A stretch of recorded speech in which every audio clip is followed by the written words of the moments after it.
Hello नमस्कार प्यारे साथियों। आज हम ज्वालामुखी टॉपिक्स के क्वेश्चन डिस्कस करेंगे। पृथ्वी की आंतरिक संरचना और चट्टान, दो टॉपिक की क्लासें अपन पूरी कर चुके हैं। देखो, ये जो क्लासें चल रही हैं आपको आरपीएससी फर्स्ट ग्रेड, देखो RPSC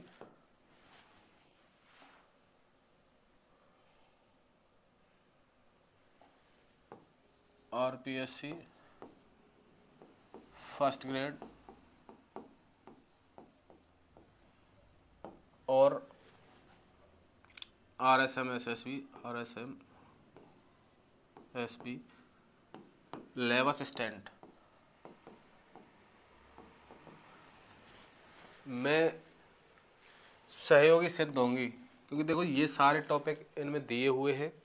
RPSC first grade, RSM SSB, lab assistant, इसके अलावा NVS, KVS PGT, UP PGT, DSV DSSV PGT और ज्योग्राफी की जितनी भी परीक्षाएं आप दोगे, यानी जिसमें ज्योग्राफी आती है, सभी एग्ज़ाम के लिए ये सहयोगी है आपके लिए। तो हमारी इस छोटी सी पहल को सपोर्ट करें। आपको सारे टॉपिक, ज्योग्राफी के जितने भी टॉपिक हैं जो आपके एग्जाम में पूछे जाते हैं, सारे टॉपिक कवर करवाए जाएंगे। पूरी क्लासें आपको विद एक्सप्लेनेशन क्वेश्चन के साथ कवर करवाई जाएंगी, यूट्यूब पर ही करवाई जाएंगी। ठीक है, पूरी क्लासें यूट्यूब पर आपको प्रोवाइड करवाई जाएंगी बिल्कुल फ्री में। तो आज का टॉपिक है अपना ज्वालामुखी। पहला क्वेश्चन है, सूची 1 को सूची 2 से सुमेलित कीजिए तथा नीचे दिए गए कूट से सही उत्तर चुनिए। यानी कि दो सूची दी हुई है, हमें इनमें से मेल करना है इनका। तो पहले में ज्वालामुखी पर्वत और दूसरे में इनका देश, यानी कि ये जो ज्वालामुखी हैं कौन कौन से देश में मिलते हैं। तो पहला है माउंट रेनियर। तो माउंट रेनियर यदि ज्वालामुखी है, ये आपको मिलता है यूएसए में।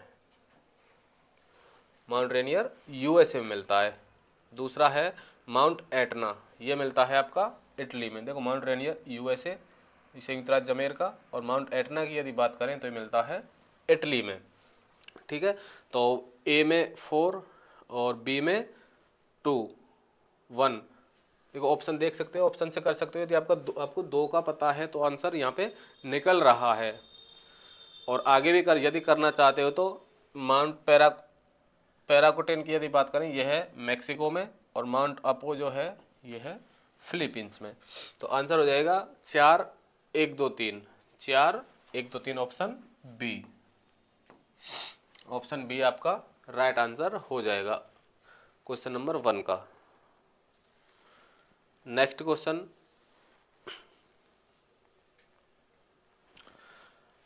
अंतर्जात बल के संदर्भ में निम्नलिखित कथनों में से कौन सा सही है। अंतर्जात बल के संदर्भ में निम्नलिखित में से कौन सा सही है। पहला है, भूकंप और ज्वालामुखी विस्फोट जैसी आकस्मिक घटनाएं अंतर्जात बलों द्वारा उत्पन्न होती हैं। देखो, भूकंप और बल दो प्रकार के हैं, अंतर्जात और बहिर्जात।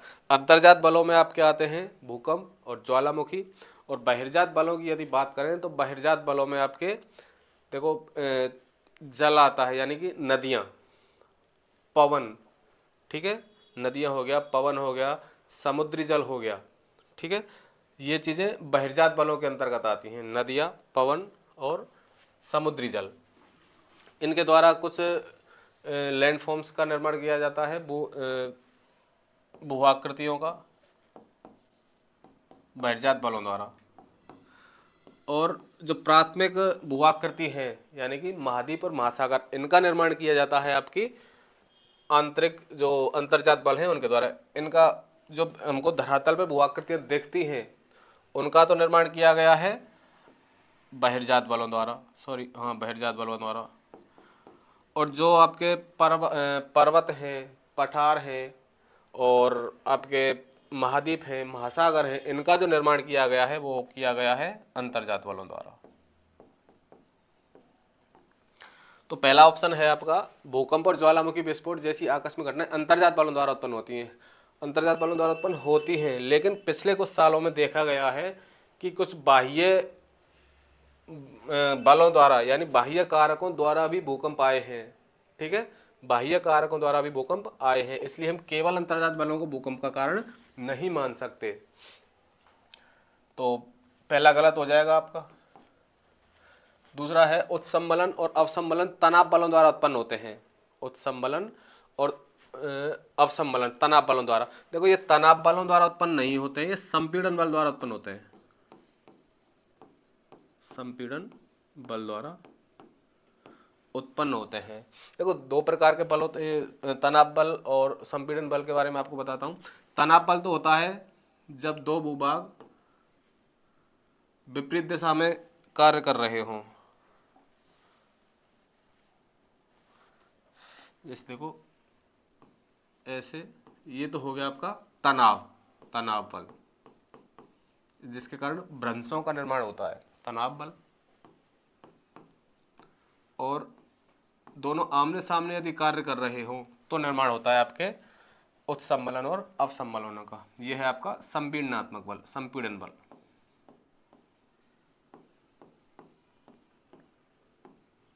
ठीक है, दो प्रकार के बल है आपके, तनाव बल और संपीड़न बल।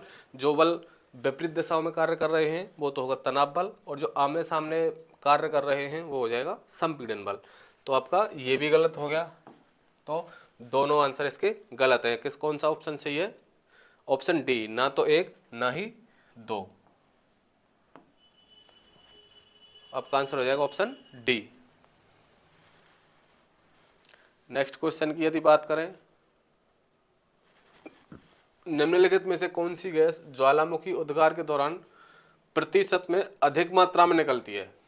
ठीक है, देखो जब ज्वालामुखी उद्गार होता है तो विभिन्न प्रकार की गैसें, जलवाष्प और पायरोक्लास्ट, ये कई चीजें ज्वालामुखी उद्गार के समय बाहर आती हैं। गैसें, जलवाष्प और पायरोक्लास्ट।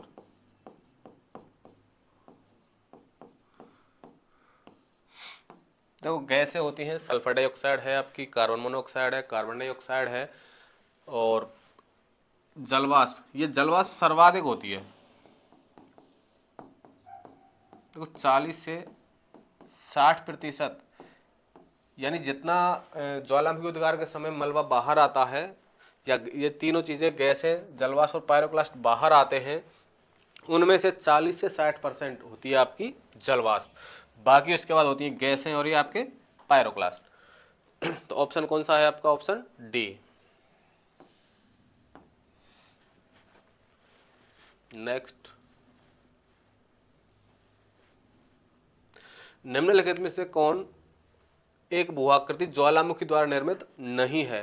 देखो ज्वालामुखी द्वारा दो प्रकार की आकृतियों का निर्माण किया जाता है, पृथ्वी के अंतर्वेदी और बहिर्वेदी, यानी पृथ्वी की धरातल के नीचे और धरातल के बाहर दो प्रकार की स्थलाकृतियां बनती हैं, आंतरिक और बाह्य।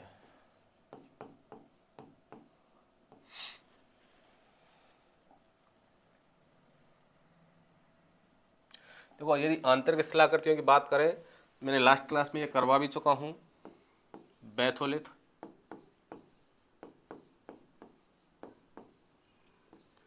लेकोलिथ,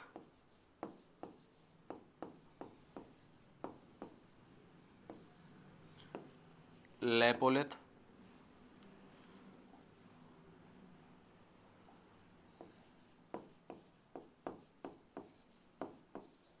फैकोलिथ,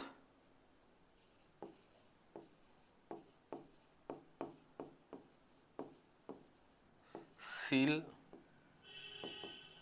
सिल या डाइक। ये कुछ स्थलाकृति हैं, इनका निर्माण होता है पृथ्वी के अंदर। बाह्य की यदि बात करें तो बाह्य में देखो क्रेटर, कॉल्डेरा, शंकु,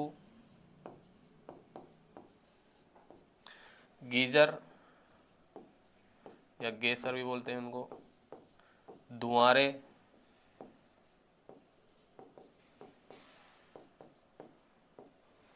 ठीक है, ये चीज है यदि ज्वालामुखी द्वारा निर्मित आंतरिक भाग की स्थलाकृतियों के बारे में बात करें तो बैथोलिथ है, लेकोलिथ है, लेपोलिथ है, फेकोलिथ है, सील है, डाइक है।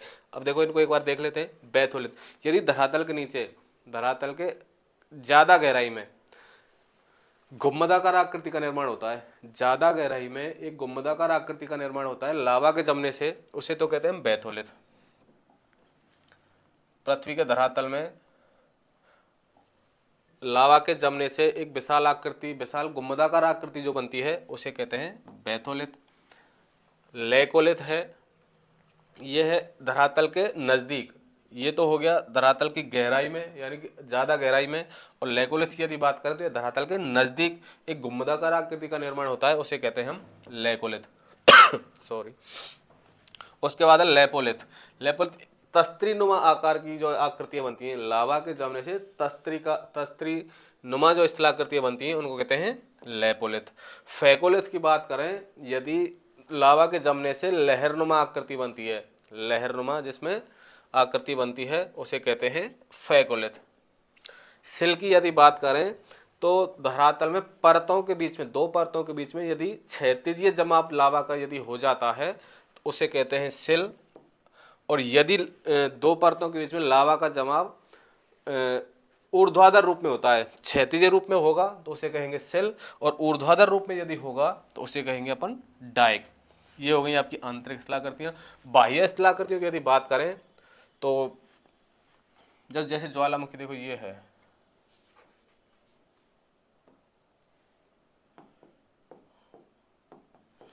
इस पर ज्वालामुखी का निर्माण हुआ है और ये इससे उद्गार हो रहा है।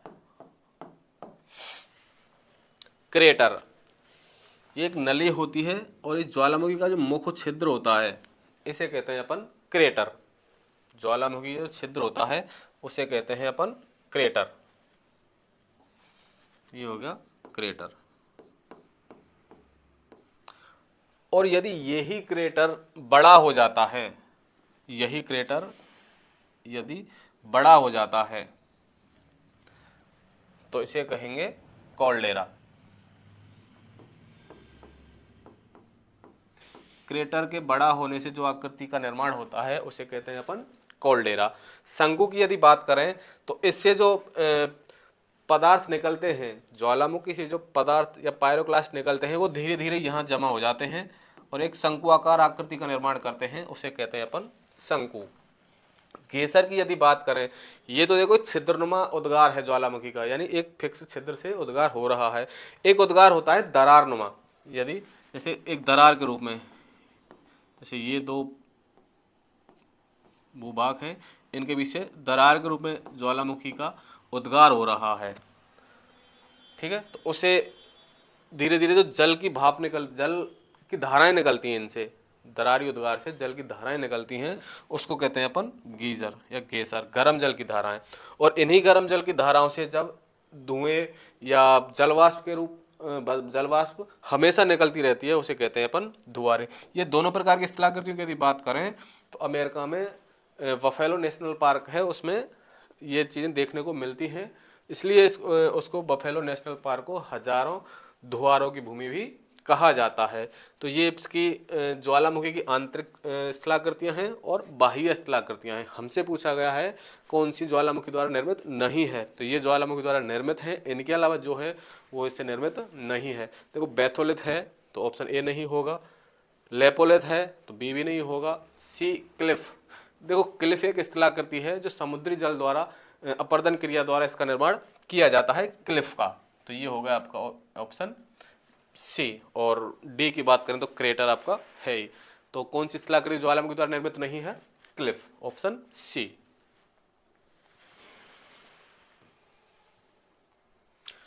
अगला है कैरिबियन समुद्र में मार्टिनिक द्वीप पर माउंट पीली विस्फोट किस वर्ष हुआ था जिसमें लगभग 2800 लोग मारे गए थे? कैरिबियन सागर, देखो यूएसए के पास है ये कैरिबियन सागर, और इसमें पीली एक ज्वालामुखी है, इसका विस्फोट हुआ था 1902 में। और ये विस्फोट इतना भयंकर था कि यहाँ पे एक शहर था, वो शहर पूरी तरह ख़त्म हो गया था, बर्बाद हो गया था। जिसमें लगभग 28,000 लोग मारे गए थे। कब हुआ था ये? 1902 में। किस जगह की बात है? कैरिबियन सागर मार्टिनिक द्वीप पर, और उस ज्वालामुखी का नाम है माउंट पीली ज्वालामुखी। अगला है ऑप्शन क्वेश्चन, निम्नलिखित में से कौन सा विश्व में 20वीं शताब्दी का सबसे बड़ा ज्वालामुखी उद्भेदन रहा?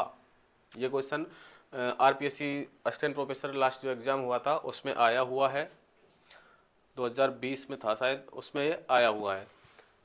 20वीं शताब्दी का सबसे बड़ा ज्वालामुखी उद्भेदन, 20वीं शताब्दी में सबसे बड़ा ज्वालामुखी उद्भेदन हुआ है, वो कौन सा ज्वालामुखी है? देखो ये है नेवारपटा ज्वालामुखी। नेवारपटा ज्वालामुखी है, ये है आपका 20वीं शताब्दी का सबसे बड़ा उद्गार।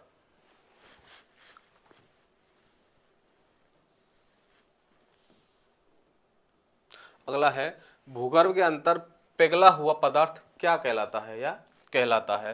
देखो मैंने बताया था लावा जब पृथ्वी के अंदर है पिघला हुआ, ये धरातल है, और इस धरातल के अंदर एक पिघला हुआ या तरल पदार्थ जो पाया जाता है उसे तो कहते हैं अपन मैग्मा। और जब यही तरल पदार्थ धरातल के नीचे जो तरल पदार्थ है यही धरातल के ऊपर पहुंच जाता है, धरातल के ऊपर पहुंच जाता है, तो इसे कहते हैं यहाँ पे लावा।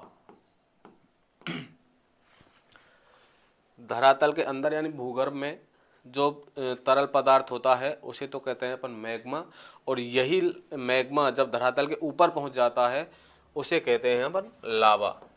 तो ऑप्शन देखो, भूगर्भ के अंदर पिघला हुआ पदार्थ हो, पिघला हुआ पदार्थ क्या है? मैग्मा। ऑप्शन आपका कौन सा है? सी। राइट आंसर हो जाएगा ऑप्शन सी। अगला है,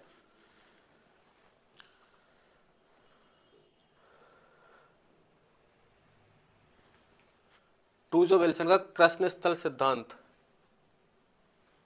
क्रस्ट स्थल सिद्धांत है ये, संबंधित है, यानी टूजो विल्सन ने सिद्धांत दिया था क्रस्ट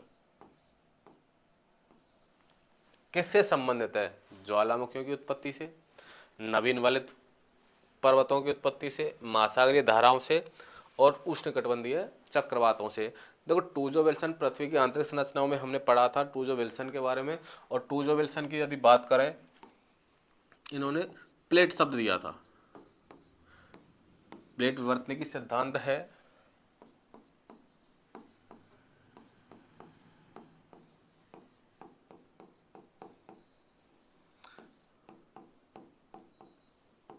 प्लेट विवर्तने की सिद्धांत में जो प्लेट शब्द का उपयोग किया गया है वो किसने दिया था? टूजो विल्सन ने। और ये जो इसका सिद्धांत है क्रस्ट स्थल सिद्धांत, ये ज्वालामुखियों की उत्पत्ति से संबंधित है, ज्वालामुखियों की उत्पत्ति से संबंधित, वो भी कौन से होने चाहिए? अंतरा प्लेट।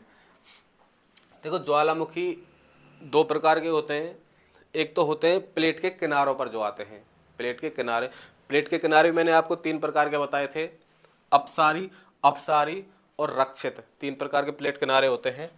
प्लेट किनारे की यदि बात करें, अपसारी, अभिसारी और रक्षित।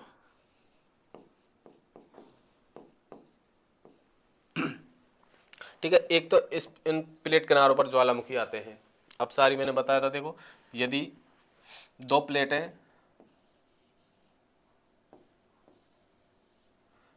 विपरीत दिशा में गति कर रही हों तो ये तो हो जाएगा अपसारी, और 2 प्लेटें आमने सामने यदि गति कर रही हों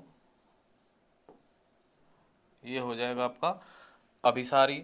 और रक्षित की यदि बात करें, 2 प्लेटें आमने सामने गति ना करते हुए बगल से निकलती हैं। ठीक है, ये हैं आपके 3 प्लेट किनारे। इनके अलावा एक तो ज्वालामुखी यहाँ आते हैं, एक है अंतरा प्लेट, यानी प्लेट के अंदर से ही, यानी प्लेट के किनारों पर नहीं, प्लेट के बीच में यदि कोई ज्वालामुखी आता है तो उसे कहते हैं अंतरा प्लेट ज्वालामुखी। और अंतरा प्लेट ज्वालामुखियों की जो उत्पत्ति का सिद्धांत है उसे कहते हैं क्रस्ट स्थल सिद्धांत, जो कि टूजो विल्सन से संबंधित है। इसका आंसर हो जाएगा ऑप्शन ए।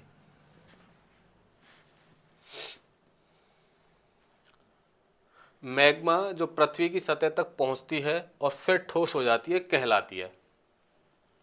अभी बताया था धरातल के नीचे जो तरल पदार्थ होता है पिघला हुआ उसे तो कहते हैं अपन मैग्मा, और वही पदार्थ ज्वालामुखी क्रिया द्वारा जब धरातल के ऊपर पहुंच जाता है और वहां जाके जमा हो जाता है उसे कहते हैं अपन लावा। ठीक है, धरातल के नीचे जब पिघला हुआ पदार्थ जमा है उसे तो कहेंगे अपन मैग्मा, और धरातल के ऊपर यदि वह पहुंच जाता है तो उसे कहेंगे लावा। ग्रेनाइट की यदि बात करें तो लास्ट चट्टानों वाले टॉपिक में मैंने बताया हुआ है, ग्रेनाइट आपकी आग्नेय प्रकार की चट्टान का उदाहरण है। सिलिकेट सिलिका पत्थर है, और क्वार्टज क्वार्टज यानी कि क्वार्टज बना है आपका बलुआ प्रकार की चट्टानों से।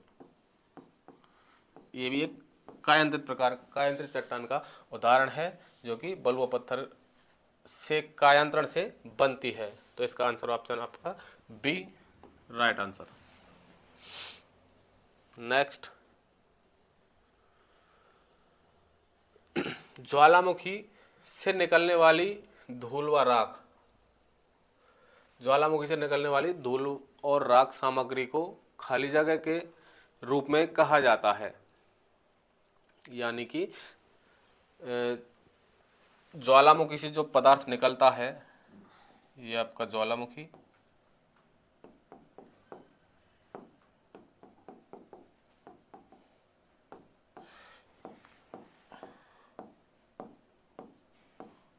इससे जो पदार्थ निकलता है इसमें हमने तीन चीजें देखी थी, गैस है,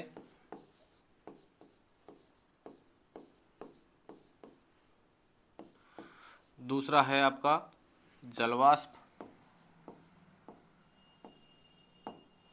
और तीसरा है आपका पायरोक्लास्ट।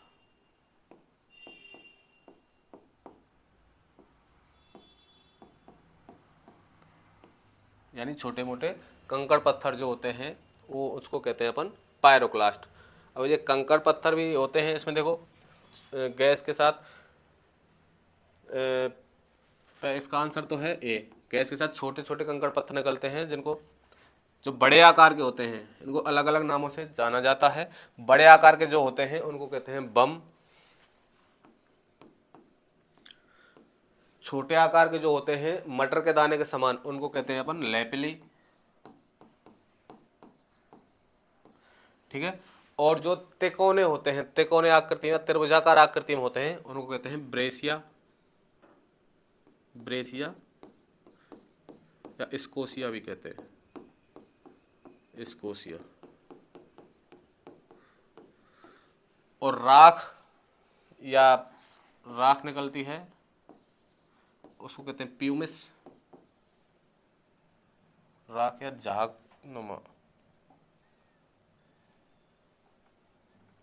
झाग,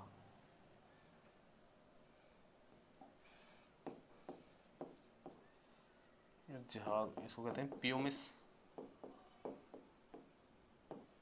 और जब ये राख या झाग जम जाता है तो उसे कहते हैं अपन टफ। ठीक है, तीन चीजें निकलती हैं, गैस है, जलवाष्प और पायरोक्लास्ट।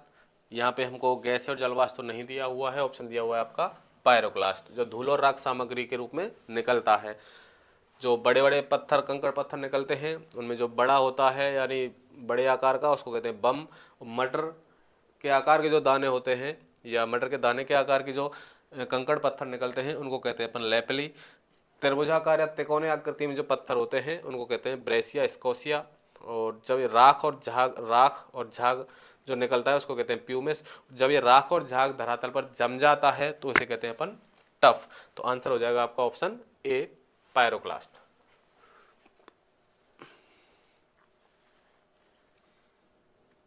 निम्नलिखित विकल्पों में से कौन सा सक्रिय ज्वालामुखी के विश्व वितरण को सही ढंग से वर्णित करता है? सॉरी, निम्नलिखित विकल्पों में से कौन सा सक्रिय ज्वालामुखी के विश्व वितरण को सही ढंग से वर्णित करता है? यानी कि ज्वालामुखियों का जो विश्व वितरण है उनमें भी सक्रिय ज्वालामुखी के विश्व वितरण को कौन सा सही रूप से वितरण को वर्णित करता है, देखते हैं। ऑप्शन ए, यह युवा मोड़दार पर्वत श्रृंखला के संबद्ध पाए जाते हैं। ये युवा मोड़दार पर्वत श्रृंखला के संबद्ध पाए जाते हैं। बात कर रहा है सक्रिय ज्वालामुखी की, तो मोड़दार पर्वतों के पास जो ज्वालामुखी पाए जाते हैं वो ज़्यादातर पाए जाते हैं मृत। देखो एक बार बता देता हूँ, ज्वालामुखी 3 प्रकार के होते हैं, सक्रिय, मृत और तीसरा है सुषुप्त।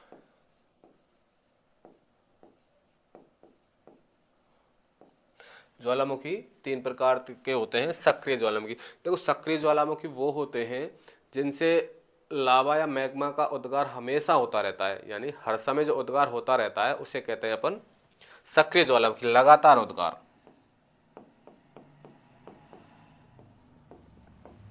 लगातार उद्गार हो रहा है तो उसे कहेंगे अपन सक्रिय ज्वालामुखी। मृत ज्वालामुखी उसे कहते हैं ऐसे ज्वालामुखी जिनसे उद्गार कभी हुआ था और अब होने की संभावना नहीं है और लंबे समय से हुआ भी नहीं है। ऐसे ज्वालामुखी जिनमें उद्गार बहुत समय पहले हुआ था, अब उद्गार नहीं हुआ है लंबे समय से और होने की संभावना भी नहीं है, उनको कहते हैं मृत ज्वालामुखी। सुषुप्त ज्वालामुखी की अगर बात करें तो ये वो ज्वालामुखी हैं जिनमें एक लंबे समय बाद उद्गार होता है। एक बार उद्गार हो गया, फिर उसके बाद एक लंबे समय बाद उद्गार होता है और संभावना रहती है कि इसमें उद्गार होगा, तो उनको कहते हैं अपन सुषुप्त ज्वालामुखी। उद्गार की संभावना नहीं,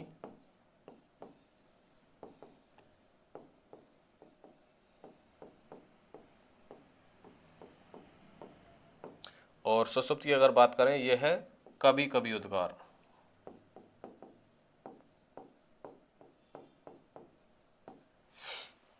ठीक है, 3 प्रकार के ज्वालामुखी हैं, सक्रिय, मृत और सुषुप्त। ये उद्गार के आधार पर वर्गीकरण है इनका, उद्गार के आधार पर वर्गीकरण।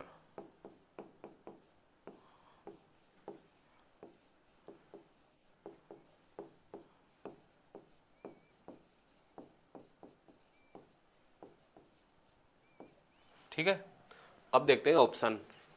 युवा मोड़दार पर्वत श्रृंखला में संबद्ध पाए जाते हैं, तो ये सक्रिय नहीं मृत में पाए जाते हैं। ये जो युवा पर्वत मोड़दार श्रृंखला है मृत ज्वालामुखियों के संबद्ध पाए जाते हैं। ये नदी के बाढ़ वाले मैदान में होते हैं, तो सक्रिय ज्वालामुखी नदी के बाढ़ वाले मैदान में नहीं पाए जाते हैं। तो ये भी गलत है और ये भी गलत है, मैदानी क्षेत्रों में नहीं पाए जाते हैं। ये उन क्षेत्रों में पाए जाते हैं सक्रिय ज्वालामुखी जहाँ पे प्लेटें अपसरित हो रही हों या अपसरित हो रही हों, यानी प्लेटों के किनारों पर ये सक्रिय ज्वालामुखी पाए जाते हैं। तीसरा है यह पुराने क्षयित पहाड़ की श्रृंखला से संबंध रखते हैं, ये भी मृत पर्वत की ही बात कर रहा है, मृत ज्वालामुखी की।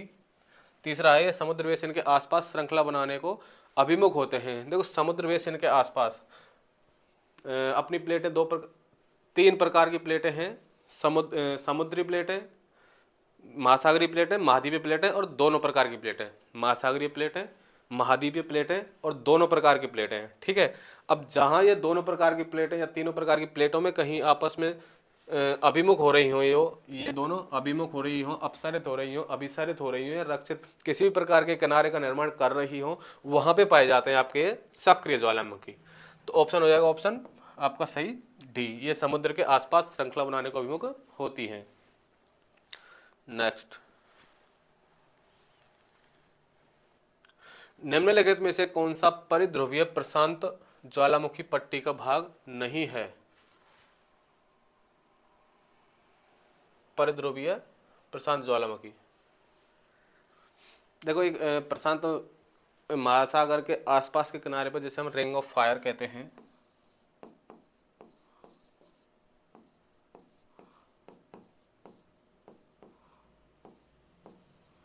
परिप्रशांत पेटी बोलते हैं इसको, ध्रुवीय इसमें नहीं है। परिप्रशांत यानी प्रशांत महासागर के किनारे किनारे जो एक श्रृंखला है ज्वालामुखियों की, उसे परिप्रशांत ज्वालामुखी पट्टी या श्रृंखला कहते हैं, जिसे हम रिंग ऑफ फायर कहते हैं। यहाँ पे सक्रिय ज्वालामुखी सर्वाधिक पाए जाते हैं, इसलिए इसे रिंग ऑफ फायर कहते हैं। विश्व के लगभग 66% ज्वालामुखी यहाँ पर पाए जाते हैं आपके परिप्रशांत पेटी में। तो इसमें से कौन सा इसका भाग नहीं है, हमको ये देखना है। देखो एल्यूसियन द्वीप की यदि बात करें, एल्यूसियन द्वीप आपके यूएसए के पास स्थित हैं, तो ये प्रशांत महासागर में स्थित है। मिंडनाओ द्वीप की यदि बात करें, ये भी प्रशांत महासागर में स्थित है। अजोर्स द्वीप की यदि बात करें, ये अजोर्स द्वीप आपके अटलांटिक महासागर में है।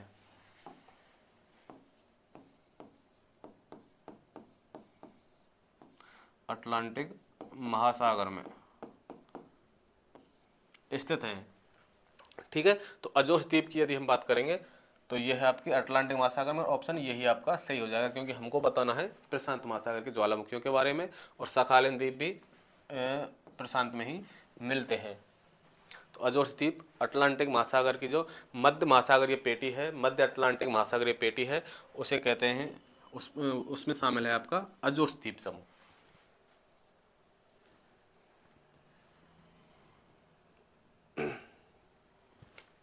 अगला है, निम्नलिखित युग्मों में से कौन सुमेलित नहीं है?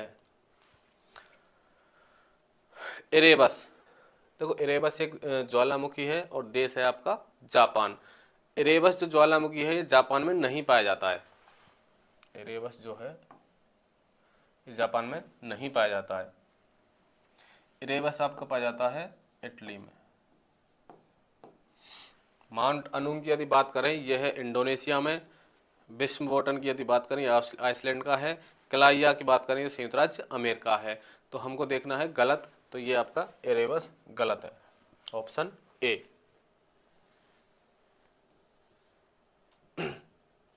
अगला है, पृथ्वी की सही आकृति है। कई बार क्वेश्चन पूछा गया है कि जो पृथ्वी की आकृति है उसे हम किस नाम से जानते हैं। ठीक है, तो पृथ्वी की आकृति की बात करें तो कहेंगे हम जियोड, या इसको हिंदी में कहते हैं भूआब।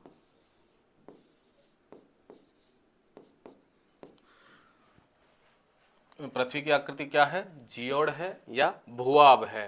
यदि इसके अलावा हम बात करें, एक शब्द और मिलता है, यदि जियोड ऑप्शन में ना हो, जियोड यदि ऑप्शन में ना हो तो हम स्फेरॉइड भी से बोल सकते हैं। यदि जियोड ऑप्शन में ना हो, अगर जियोड ऑप्शन में है तो आकृति हो जाएगी आपकी जियोड ही, और यदि जियोड ऑप्शन में ना हो तो हमको करना है स्फेरॉइड। ठीक है, पृथ्वी की आकृति जियोड है या भूआब है।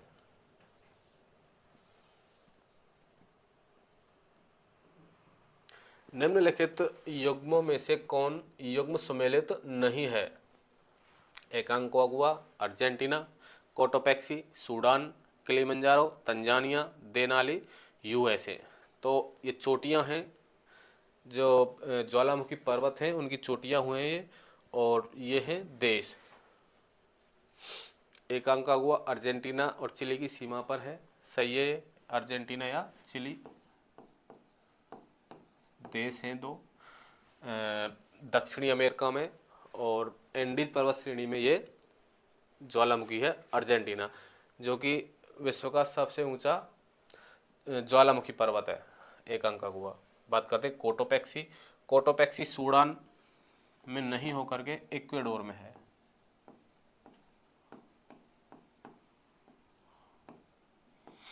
सूडान में नहीं है कोटोपैक्सी, कहाँ पे है? इक्वेडोर में है। किलिमंजारो तंजानिया में ही है। देनाली यूएसए में ही है।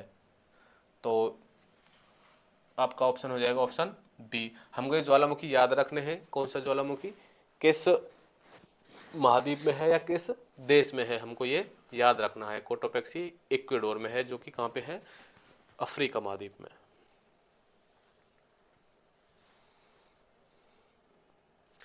अगला क्वेश्चन है, ज्वालामुखी उद्गार के निम्नलिखित प्रकारों में से कौन सा एक प्राय विस्फोटक नहीं है? देखो मैंने अभी ज्वालामुखी के प्रकार बताए थे उनके उद्गार के आधार पर, तो उनके वो थे सक्रिय ज्वालामुखी, मृत ज्वालामुखी और सुषुप्त ज्वालामुखी, वो थे उद्गार के आधार पर। ठीक है, अब है अगला है विस्फोट के आधार पर है, जो यानी कि तीव्र विस्फोट के आधार पर ज्वालामुखियों के प्रकार कौन कौन से हैं। विस्फोट के आधार पर वर्गीकरण है ये।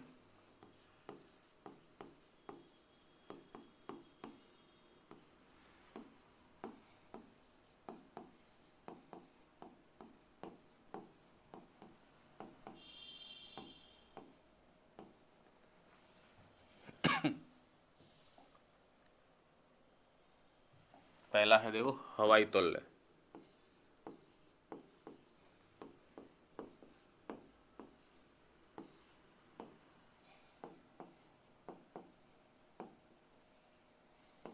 हवाई तुल्य ज्वालामुखी है। दूसरा है स्ट्राम्बोली तुल्य।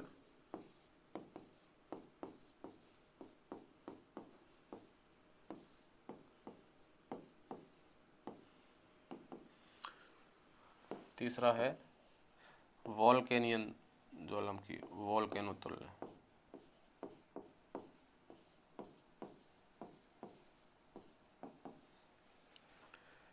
चौथा है वेसुवियस तुल्य।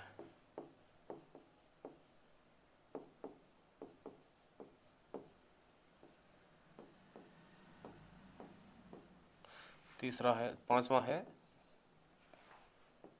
पिलियन तुल्य।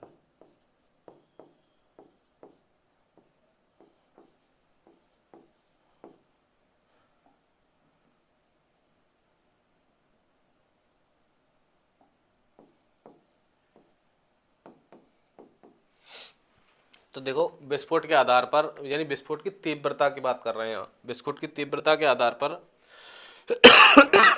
सॉरी आधार पर वर्गीकरण 5 प्रकार के ज्वालामुखी हमने माने हैं। हवाई तुल्य ज्वालामुखी, ये सबसे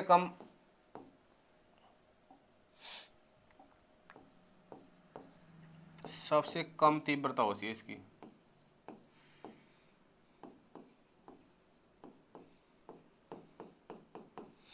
सबसे कम तीव्र उद्गार होता है। और ये हवाई ज्वालामुखी, हवाई द्वीप पे जो ज्वालामुखी हैं उनकी बात कर रहा है। वहाँ पे जो ज्वालामुखी हैं उनकी जो उद्गार वहाँ पे होता है वो इतना तीव्र नहीं होता है, एक तरह से धीमे उद्गार होता है। सबसे कम तीव्र उद्गार की यदि बात करें तो वो है हवाई तुल्य ज्वालामुखी। क्यों नहीं होता है? क्योंकि यहाँ पे जो लावा बाहर निकलता है उसमें सिलिका की मात्रा कम पाई जाती है, वो गाढ़ा नहीं होता, पतला होता है, और पतला होता है तो वो इतना तेज आवाज या उद्गार नहीं करता है। तो वो हो गया आपका हवाई तुल्य ज्वालामुखी। अगला है स्ट्राम्बोली तुल्य। ये हवाई तुल्य से थोड़ा ज्यादा तीव्र उद्गार करता है, हवाई तुल्य से थोड़ा ज्यादा। ये क्रम है आपका, सबसे कम हवाई तुल्य, उसके बाद यदि थोड़ी तीव्रता बढ़ती है वो होती है स्ट्राम्बोली तुल्य में। ये बात कर रहा है स्ट्राम्बोली ज्वालामुखी, जो कि आपके जापान का एक ज्वालामुखी है। और ये इसको हम भूमध्य सागर का, सॉरी जापान का नहीं, इटली का ज्वालामुखी है। इसे हम भूमध्य सागर का प्रकाश स्तंभ भी कहते हैं। कई बार पूछा गया है भूमध्य सागर का प्रकाश स्तंभ।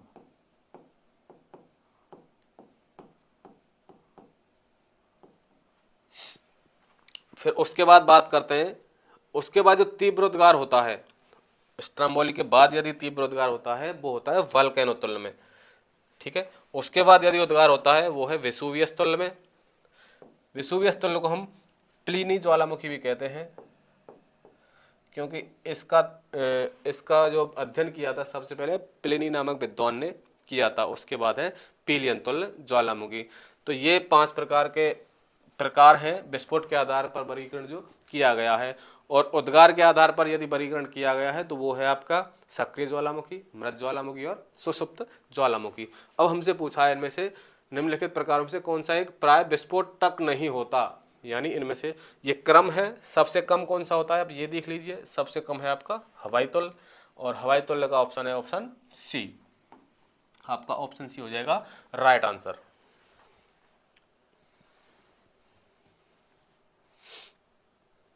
अब है विश्व का सर्वोच्च शांत ज्वालामुखी।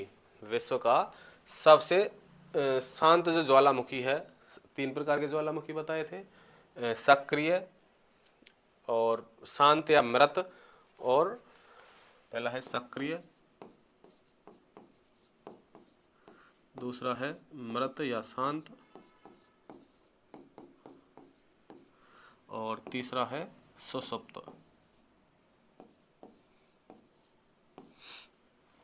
अब देखो इसमें से आपका है क्राकाटोआ, सॉरी एटना, एटना है इटली में है। इटली में जो एटना ज्वालामुखी है यह है सबसे शांत ज्वालामुखी है, सर्वोच्च। ठीक है, आपका आंसर हो जाएगा ऑप्शन सी।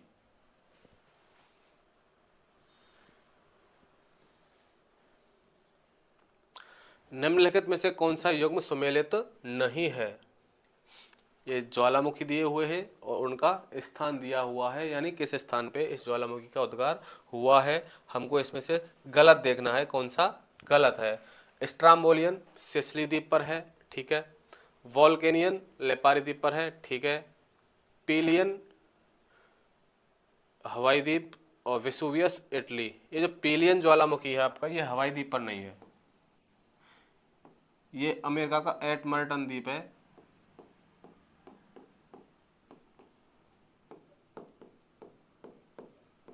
वहाँ पे है आपका पीलियन ज्वालामुखी।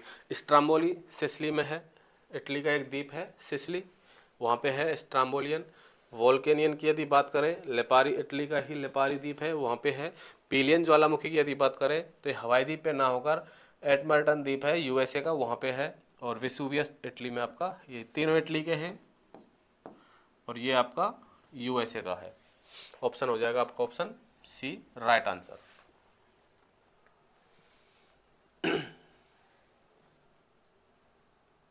उत्तरी अमेरिका में अगला क्वेश्चन है, उत्तरी अमेरिका में माउंट सेंट हेलन किसका उदाहरण है। माउंट सेंट हेलन एक द्वीप है, तो हमसे पूछा है ये किसका उदाहरण है। माउंट सेंट हेलन तो एक ज्वालामुखी पर्वत है, एक द्वीप भी है माउंट सेंट हेलन, इसलिए इसको ज्वालामुखी पर्वत भी कहते हैं। आपका आंसर हो जाएगा ऑप्शन सी।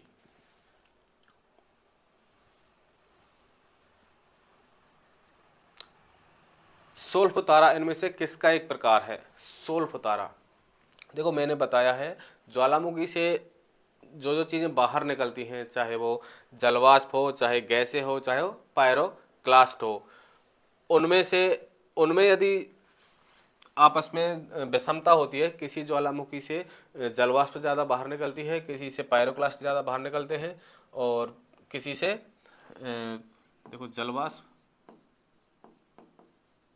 गैसें और पायरोक्लास्ट,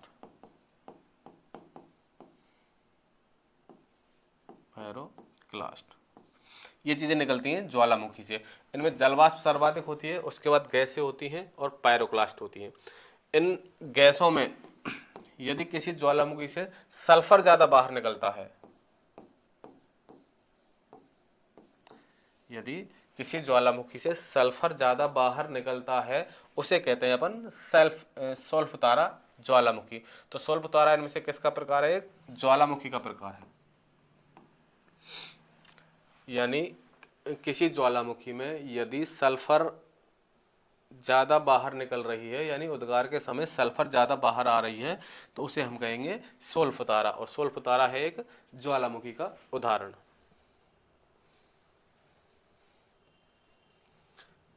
नेक्स्ट है, लुजोन पर स्थित पिनाटोबू एक ज्वालामुखी कहाँ पर है। लुजोन, देखो लुजोन एक द्वीप है और ये द्वीप है फिलीपींस के अंतर्गत। फिलीपींस देश के अंतर्गत द्वीप है आपका लुजोन, और लुजोन द्वीप पर है आपका पिनाटोबू ज्वालामुखी, माउंट पिनाटोबू। ठीक है, तो वो क्वेश्चन है लुजोन पर स्थित माउंट पिनाटोबू एक ज्वालामुखी कहाँ पर स्थित है, तो फिलीपींस में, और फिलीपींस में भी एक द्वीप है लुजोन। आपका आंसर हो जाएगा ऑप्शन डी।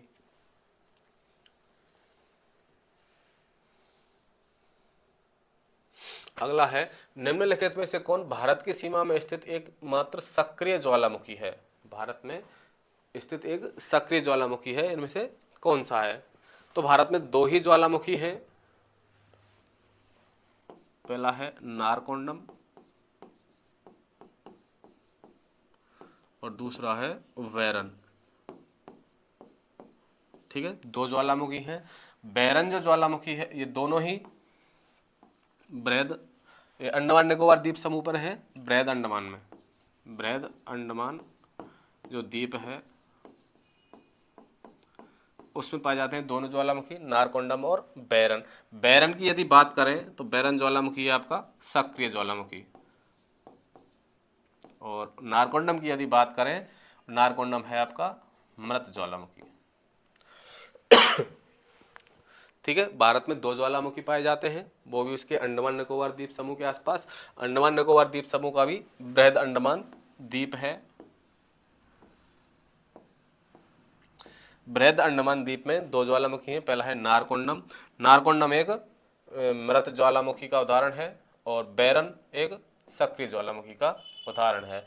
तो इनमें से कौन सा है आपका, किसकी बात कर रहा है? ये एकमात्र सक्रिय ज्वालामुखी की बात कर रहा है। तो आपका ऑप्शन हो जाएगा ऑप्शन बी, बैरन। और यदि बात करता मृत ज्वालामुखी की तो होता नारकोंडम ज्वालामुखी। ठीक है, नेक्स्ट।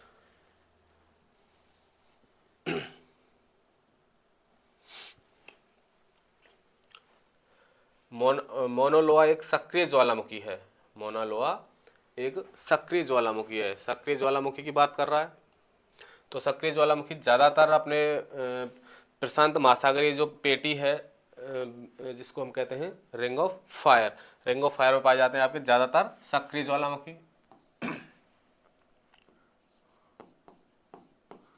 परिप्रशांत पेटी, इसी को अपन कहते हैं ring of fire. Ring of fire क्यों कहते हैं?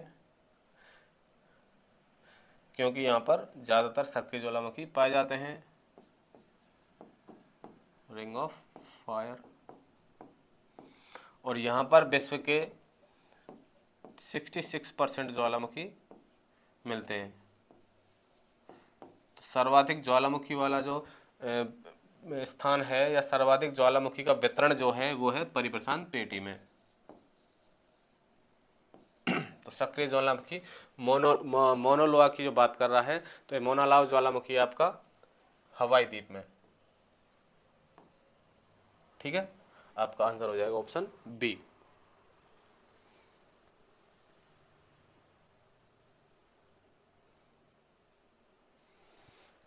निम्नलिखित में से कौन सा ज्वालामुखी क्रिया से संबंधित नहीं है? यानी कि इनमें से ये जो स्थलाकृतियाँ या इनका प्रकरण जो दिया हुआ है, ये इनमें से कौन सा ज्वालामुखी क्रिया से संबंध नहीं है, यानी ज्वालामुखी क्रिया द्वारा इनका निर्माण नहीं होता है।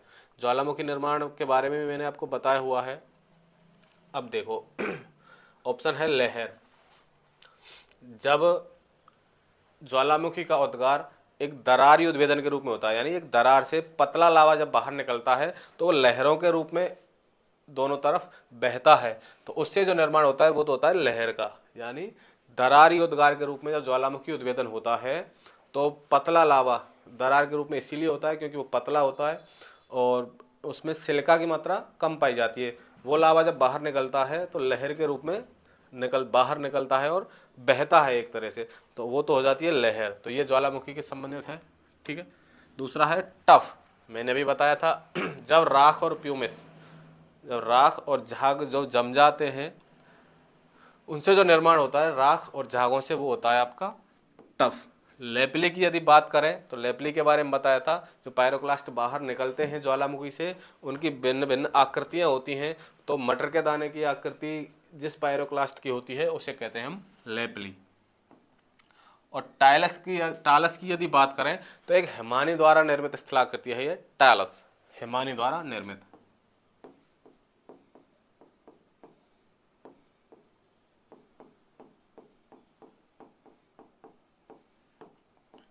हिमानी द्वारा निर्मित स्थलाकृति है टालस।